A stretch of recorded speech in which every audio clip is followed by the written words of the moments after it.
जरा ऐकलं कर जरा.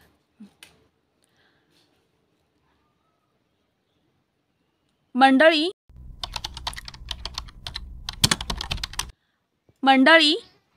कोकण हे भात शेतीसाठी प्रसिद्ध आहे. कोकणातला शेतकरी हा प्रामुख्याने तांदळाचं म्हणजेच भाताचं उत्पन्न घेतो. पण याच्यासोबतच कोकणातला शेतकरी नाचणी आणि वरीची सुद्धा शेती करतो. आणि त्यासोबतच आंबा, काजू, फणस, रातांबा यांसारख्या फळं देणाऱ्या झाडांची सुद्धा इथे लागवड केली जाते. पण कोकणातला शेतकरी याच आंबा आणि फणसाच्या झाडावर एका मसाल्याच्या पदार्थाची सुद्धा लागवड करतो. तर तो मसाल्याचा पदार्थ कुठला तुम्हाला माहिती आहे? नसेल माहीत तर ठीक आहे. तुम्हाला हे तरी माहिती आहे की इतिहासाच्या पुस्तकात शिकवलं होतं, पोर्तुगीज जेव्हा भारतात व्यापारासाठी आले तेव्हा त्यांनी सगळ्यात आधी मसाल्याच्या पदार्थांची निर्यात त्यांच्या देशात सुरू केली. आणि जो मसाल्याचा पदार्थ आमच्या कोकणात पिकवला जातो, तर तो मसाल्याचा पदार्थ त्या निर्यातीमध्ये अग्रस्थानी होता. तो कोणता? काळी मिरी, ज्याला इंग्लिशमध्ये ब्लॅक पेपर असं म्हणतात. मंडळी, जर आपल्याला काळी मिरीचं उत्पन्न घ्यायचं असेल तर सगळ्यात आधी आपल्याला एक झाड शोधावं लागतं. आता कोकणात झाडांची काही कमी नाही आहे. काळी मिरीसाठी झाड शोधण्याचं कारण म्हणजे काळी मिरीचा एक वेल असतो आणि वेल हा एखाद्या झाडाच्या आधारानेच वाढतो. आता आमच्या घराच्या पाठीमागे हे फणसाचं झाड आहे, ज्याच्यावर आम्ही काळी मिरीचा वेल चढवला आहे. या दाखवते. हे तुम्हाला मागे जे दिसतंय ते माझं घर आहे आणि आमची खोप आहे. आणि घराच्या वरच्या बाजूलाच हे फणसाचं झाड आहे आणि याच फणसाच्या झाडावर आम्ही हा काळी मिरीचा वेल चढवला आहे. आता पौष महिना ऑलमोस्ट संपत आला आहे आणि पौष महिन्यात काळी मिरीचं उत्पन्न उतरवलं जातं. म्हणजे काळी मिरी जी असते ती झाडावरून खाली उतरवली जाते. अगदी व्यवस्थितपणे वरती एक जो माणूस चढेल तो पिशवी घेऊनच चढतो आणि एक एक काळी मिरी काढून त्या पिशवीमध्ये टाकतो. आता या वेलीला सुद्धा काळी मिरी धरलेत, पण ते उंचावर आहेत असं दिसणार नाही. मी तुम्हाला व्यवस्थित झूम करून दाखवते. हे बघा मंडळी, हे आपलं फणसाचं झाड आहे आणि याच फणसाच्या झाडावर हा काळी मिरीचा वेल आम्ही चढवला आहे. आणि ही बघा, अगदी खाली तर अगदी छोटी आहे. ही काळी मिरी इथे लागली आहे.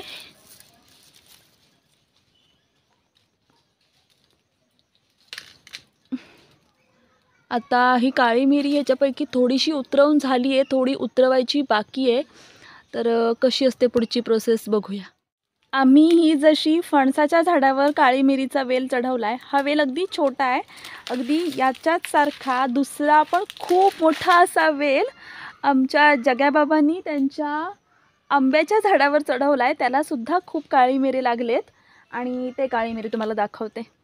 बघा, हा वेल अगदी इथून कुठपर्यंत वरपर्यंत गेला आहे आणि हे तिथे काळी मिरी लागलेत.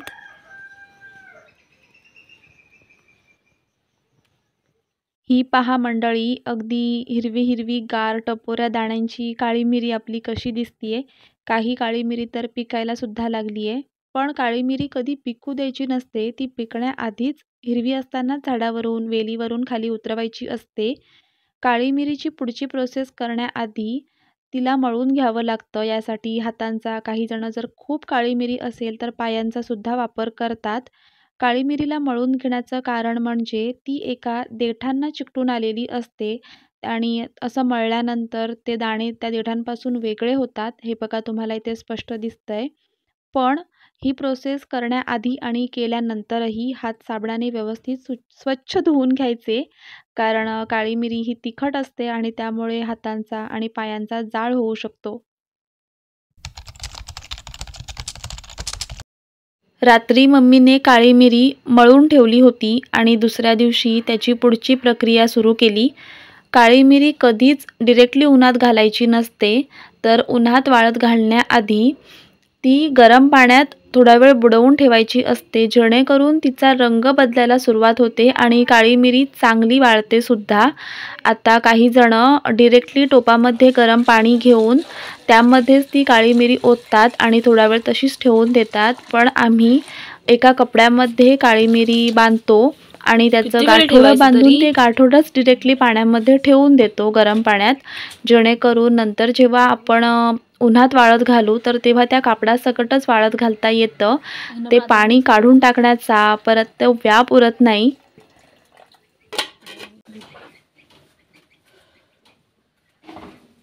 वाफ येते ना अजून. त्याच्यावर टाला चेपून ठेवला ना म्हणतात. कसला?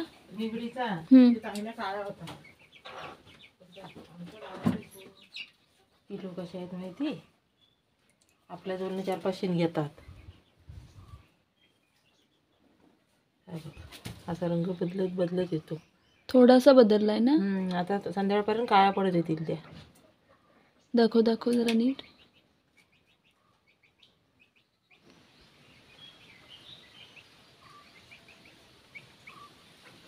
अशाच घालतेस इथं? डायरेक्ट उन्हातच घालायचे असतात? हो.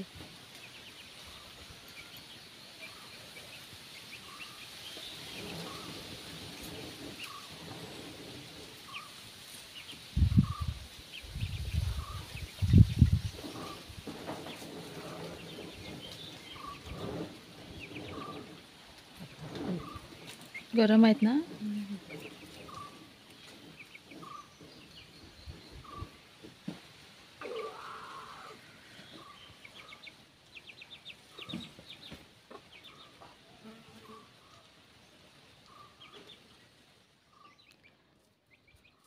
हे पहा, आत्ता जेव्हा ही काळी मिरी आपण एकदम कडक अशा उन्हात घातली आहे ना, तर तेव्हा आपल्याला समजतंय की या काळी मिरीचा काल रात्री जसा कलर होता त्यापेक्षा आता थोडाफार बदललाय. ती हळूहळू काळ्या शेडकडे झुकतीये.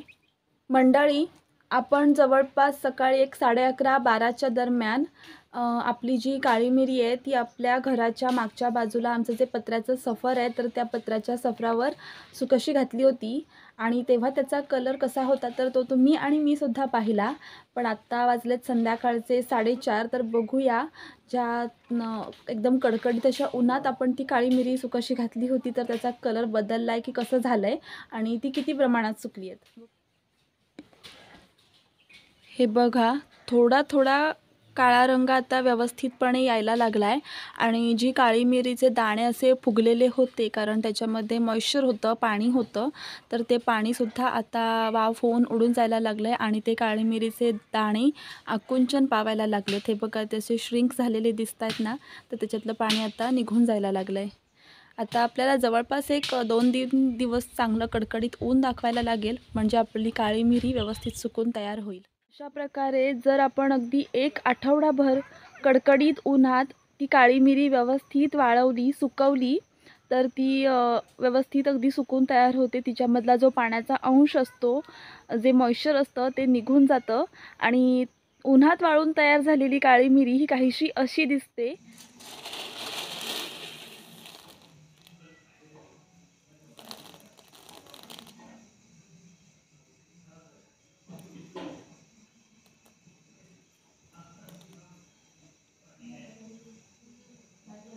आणि त्यानंतर आपण ती काळी मिरी एका हवाबंद डब्यामध्ये वर्षभर किंवा त्याहूनही अधिक काळासाठी साठवून ठेवू शकतो. या काळी मिरीचा मुख्य वापर हा आमच्याकडे कोकणात आगोटचा जो गरम मसाला तयार केला जातो तर त्या गरम मसाल्यामध्ये होतो. तर तो गरम मसाला कसा तयार करतात, त्यामध्ये कोणकोणते मसाल्याचे पदार्थ वापरले जातात, त्याचं प्रमाण काय असतं, ती प्रक्रिया कशी असते, हे जर तुम्हाला जाणून घ्यायचं असेल तर या व्हिडिओच्या कमेंट बॉक्समध्ये तसं कमेंट करून मला नक्की कळवा. मग मी जेव्हा येत्या आगोटच्या काळात तो गरम मसाला तयार करेल तर तेव्हा ती प्रोसेस, ती रेसिपी, ती प्रक्रियासुद्धा मी तुमच्यासोबत नक्की शेअर करेन. तोपर्यंत काळजी घ्या. श्री स्वामी समर्थ. अवधूत चिंतन. श्री गुरुदेव दत्त. आणि हो, व्हिडिओ कसा वाटला, माहिती कशी वाटली ते सुद्धा कमेंटमध्ये कमेंट करून नक्की कळवा. बाकी भेटू लवकरच एका नवीन व्हिडिओमध्ये. आणि हो, व्हिडिओ आवडला असेल तर चॅनलला सबस्क्राईब जरूर करा.